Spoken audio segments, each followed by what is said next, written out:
Selamat pagi, perkenalkan nama saya Fani Mustasari, calon guru penggerak angkatan 11 Kota Malang. Kali ini kami akan melakukan coaching supervisi akademik. Selamat menyaksikan. Ya, selamat pagi Bu Rida. Selamat pagi Bu Fani. Ya, bagaimana kabarnya hari ini? Ya, puji Tuhan, senang. Bagaimana dengan Bu Fani kabarnya hari ini? Kabar saya luar biasa.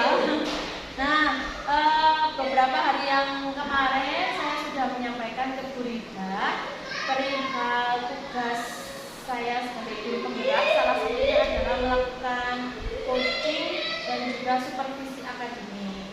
Nah, berkaitan dengan itu, saya ingin Bu Rida ini membantu saya dalam hal mengerjakan tugas tersebut.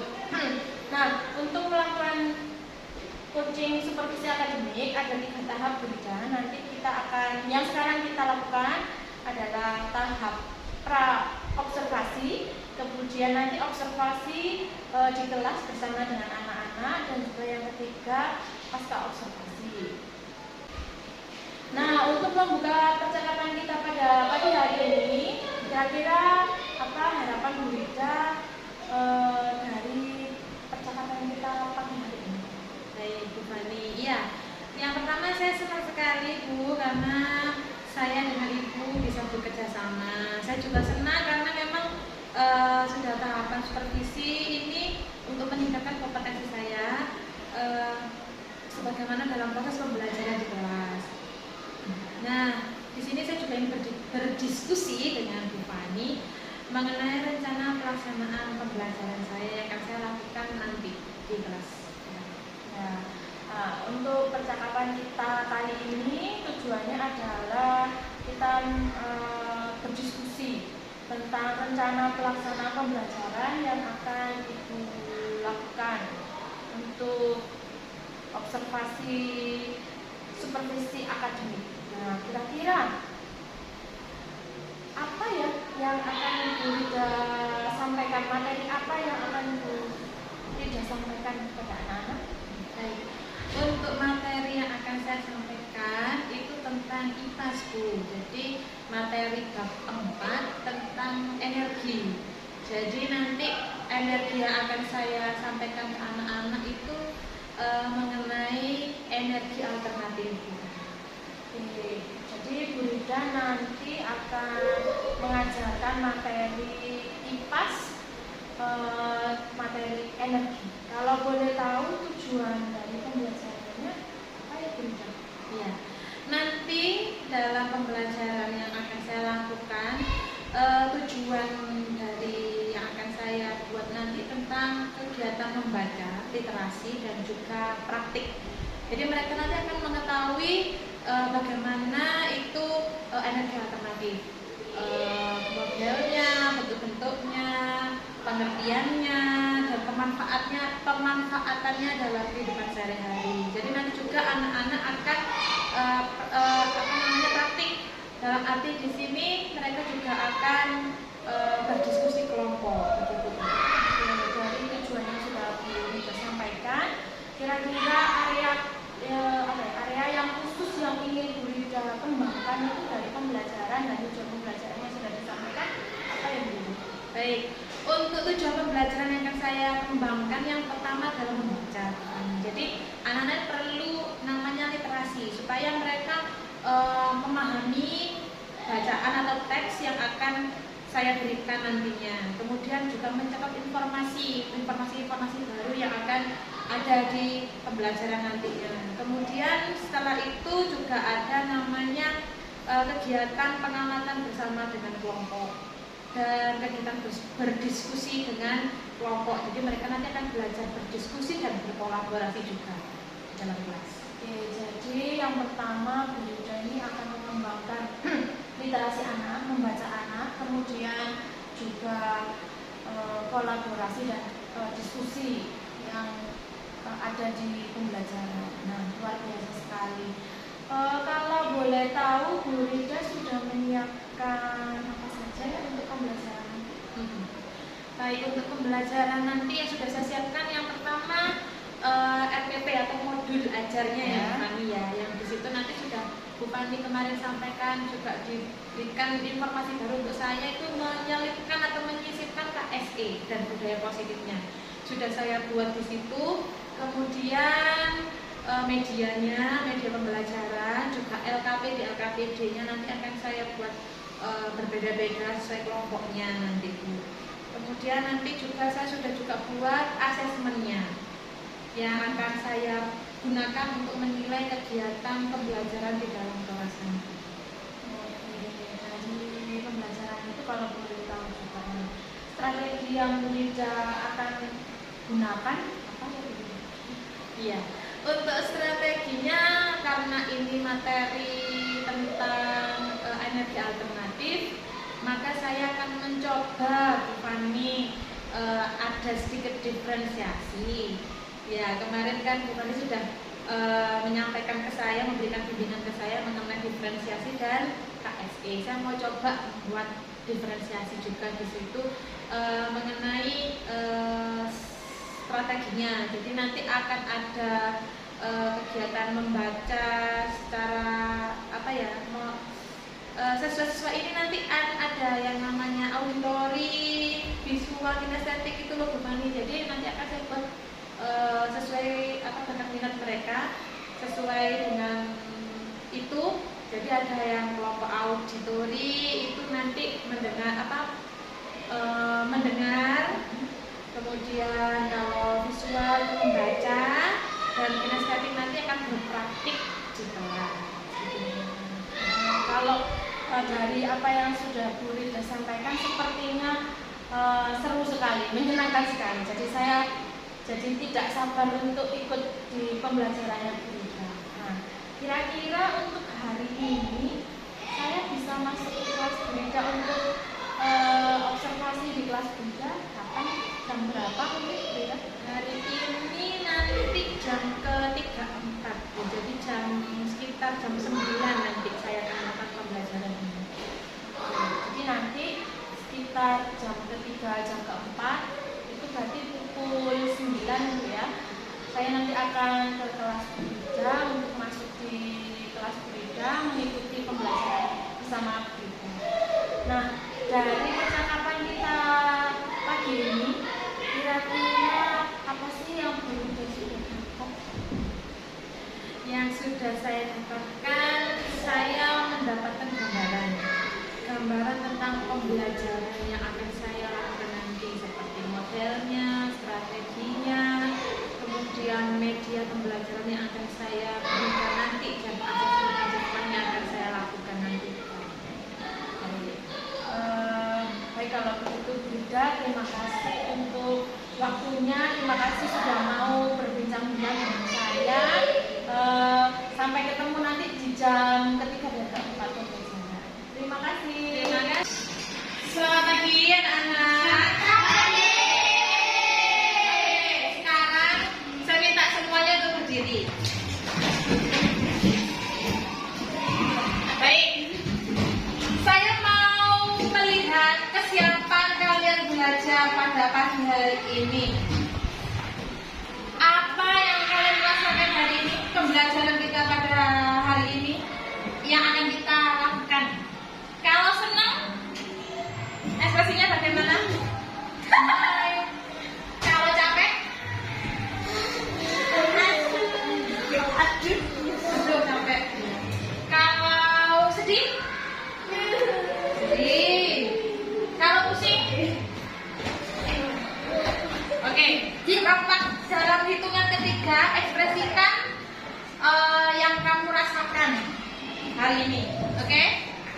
Dipikirkan. 1, 2, 3. Oke, ada yang senang, ada yang capek, ada yang pusing. Oke. Baik. Supaya tidak pusing dan tidak capek, ya, kita akan belajar IPAS pada pagi hari ini. Oke, terima kasih, silakan duduk. Sekarang kita akan mempelajari sumber energi alternatif, ya. Ada yang tahu sumber energi alternatif itu apa? Brandon? Oh, nggak ngerti. Ada yang sudah tahu ya? Energi alternatif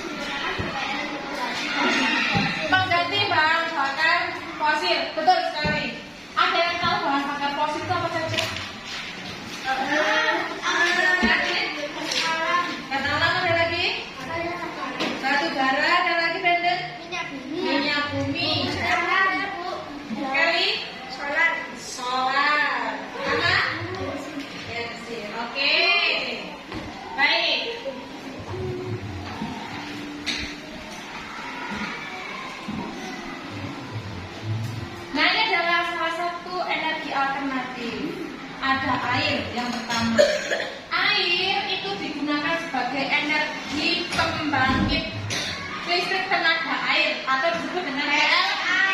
Ada yang tahu PLTA di Indonesia ini di mana? Karanganas, betul. Ada yang pernah coba itu? Pernah tahu? Pernah lewat. Itu juga pembangkit energi terbesar di Indonesia. Salah satunya di Paiton. Itu energi air. PLTA di Indonesia itu pembangkit listriknya utama adalah menggunakan air, bukan angin, tapi air. Kenapa kok air?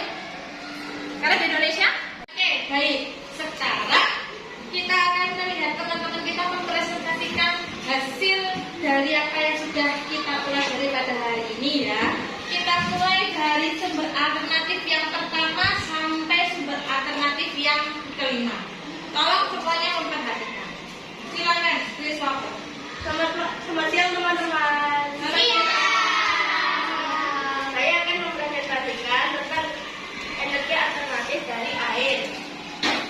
Air adalah sumber air yang bisa digunakan untuk minum, masak, ataupun mencuci dan mandi. Tenaga air juga bisa digunakan sebagai energi alternatif. Digunakan sebagai pengganti energi fosil ataupun juga bisa menggantikan energi listrik. Sekian, terima kasih. Oke, lanjut yang kedua. Halo teman-teman. Kali ini saya akan menjelaskan tentang energi alternatif angin. Angin itu adalah gas yang kita sering lihat, sering ditemukan. Energi gerak dari angin dimanfaatkan untuk menggerakkan kincir atau gas turbin pada NTP, pembangkit listrik tenaga kayu. Turbin dibuat dengan generator yang dapat mengubah energi listrik menjadi energi gerak menjadi energi listrik. Sekian, terima kasih. Oke. Yang ketiga, energi matahari. Halo semuanya.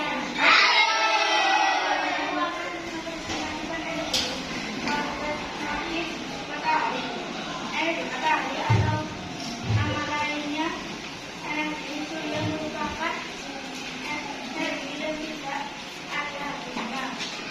Energi surya ditangkap oleh panen surya. Untuk selanjutnya energi matahari diubah menjadi energi listrik. Sekian, terima kasih. Oke. Selamat siang teman-teman.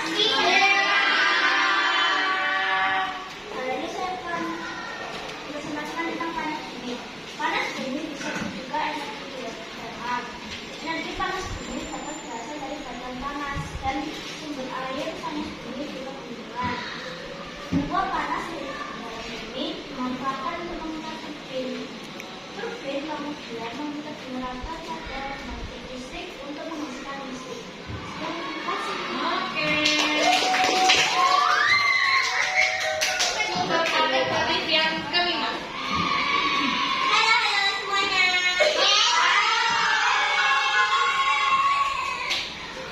Oke, aku mau presentasiin yang sumber energi alternatif yang terakhir, yaitu biomasa. Biomasa itu merupakan energi yang dihasilkan dari bahan organik. Terus sumber energi biomasa berasal dari organisme hidup ataupun yang belum lama mati. Sumber energi biomasa dapat berasal dari limbah pertanian, misalnya jagung, kedelai. Terus energi biomasa dapat menjadi solusi bahan bakar yang selama ini tidak dapat dikendali dan mencermati lingkungan hidup. Terima kasih. Bagus untuk presentasinya. Sekarang silakan duduk. Terima kasih sudah keren. Kali ini kita akan mendiskusikan tentang lembar kerja kita pada hari ini. Saya akan membuat kelompok-kelompok. Kita akan buat kelompoknya ada 3 kelompok di sini, nanti langsung berkelompok berhadapan, terus kemudian melakukan diskusi dengan temannya. Manfaat untuk melakukan diskusi ini untuk berkolaborasi, bertukar pikiran, saling berkolaborasi dan bertukar pikiran atau pendapatnya. Itu ya, bisa dimulai? Oke, sekarang kita berkelompok. Oke anak-anak, sekarang kita akan pada tahapan refleksi. Apa yang sudah kita pelajari hari ini, apa yang kalian rasakan hari ini. Mungkin bisa 1 atau 2 orang yang bisa menyampaikan refleksi hari ini atau apa yang kalian dapat dari kegiatan pembelajaran hari ini. Ada? Fiel? Ini kita pernah belajar tentang energi dari biomasa, panas bumi, sumber energi alternatif, air, angin, energi bentuk energi, energi bumi, energi potensial, energi panas, energi cahaya, energi listrik. Oke, bagus. Ada lagi? Ada lagi? Ada lagi? Sudah?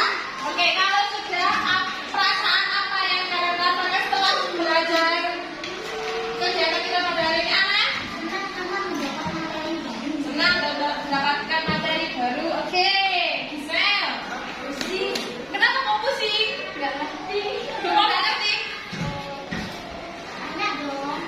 Tanya dong kalau nggak ngerti. Tanyakan. Apa yang kesulitan? Kamu udah presentasi tadi? Sudah ngerti atau belum ngerti? Belum ngerti? Tanya ya. Kalau belum ngerti itu tanya. Oke, kalau belum ngerti berarti apa solusinya? Selain itu? Selain itu ada lagi? Oke, belajar. Oke. Dan senang dengan belajar. Oke. Ada lagi ya, Christopher?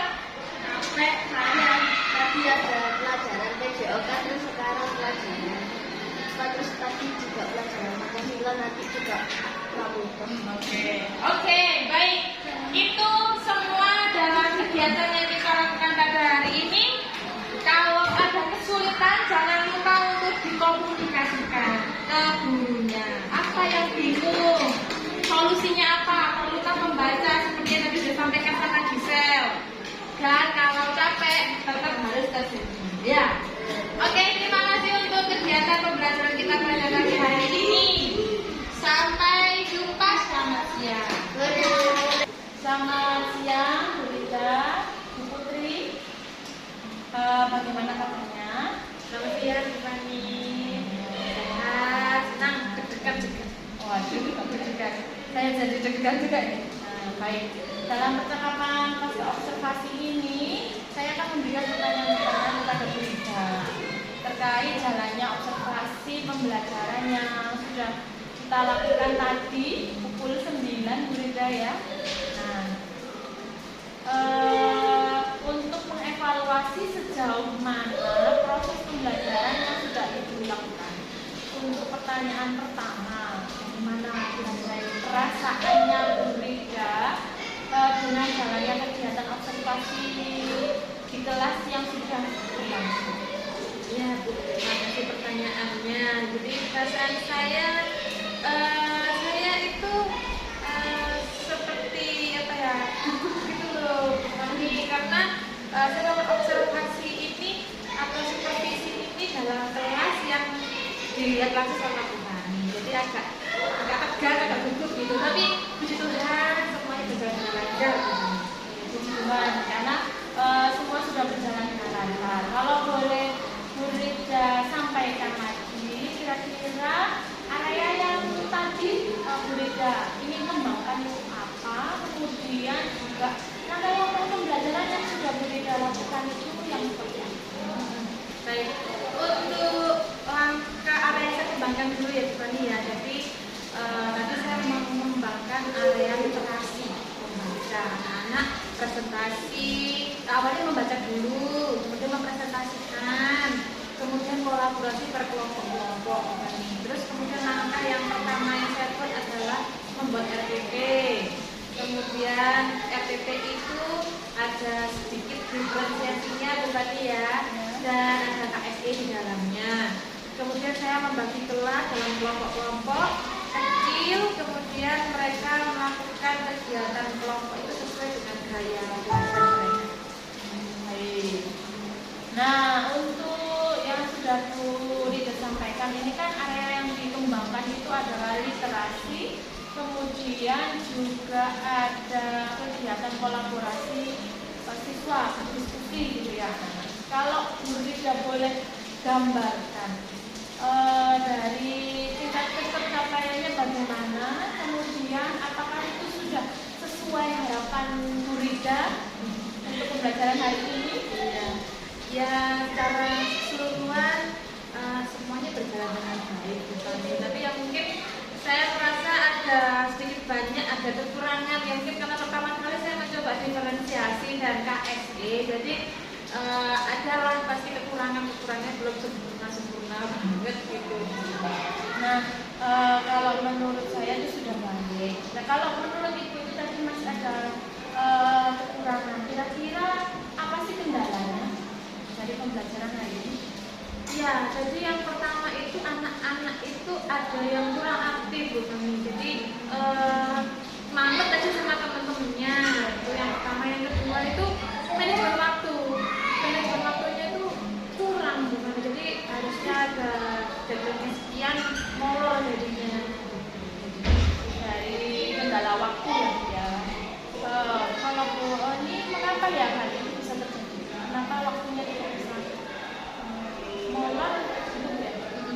Kenapa ya? Iya. Yang pertama jadi bagi saya itu manajemen waktu itu sulit karena anak-anak ini kalau berkolaborasi ternyata membutuhkan waktu yang sangat lama. Jadi prosesnya itu tidak seperti yang saya harapkan. Jadi memakan waktu istirahat jadinya karena belum selesai kerja kelompoknya itu tadi.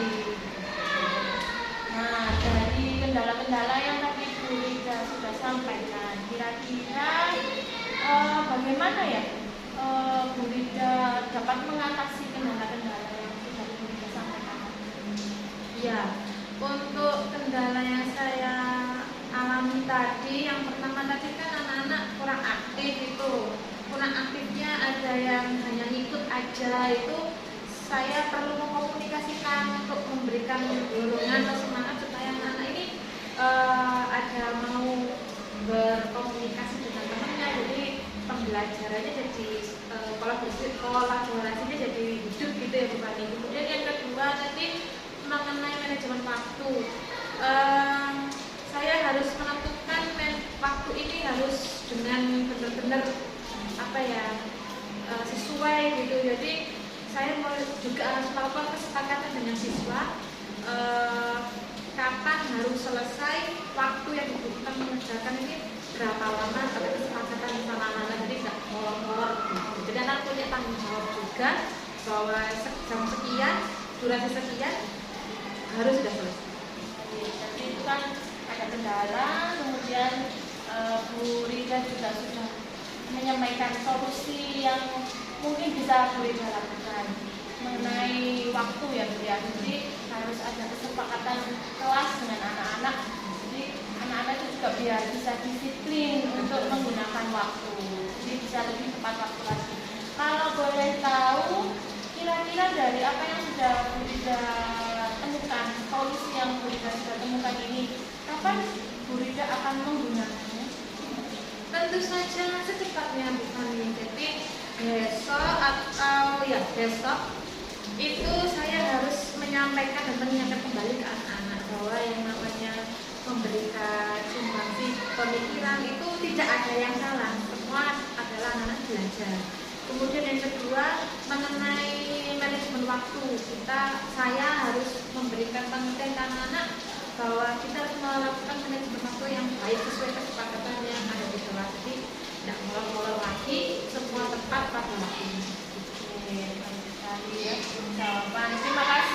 atas jawaban-jawabannya.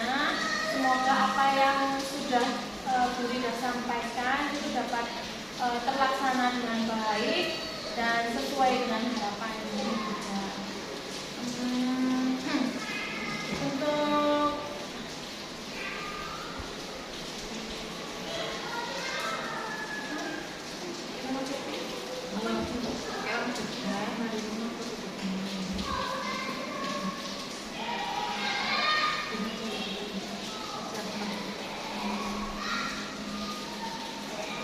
baik, terima kasih Bu Rida atas kegiatan pasca observasi kali ini. Semoga kegiatan ini mendapatkan manfaat untuk pembelajaran Bu Rida ke depannya. Terima kasih juga sudah meluangkan waktu untuk saya observasi dari awal yang pasca observasi sampai di pasca observasi ini. Terima kasih Bu Rida. Sama-sama Bu Tani, saya juga terima kasih sudah dibimbing dan juga diberikan ilmu baru mengenai diferensiasi bahan KPST. Terima kasih Bu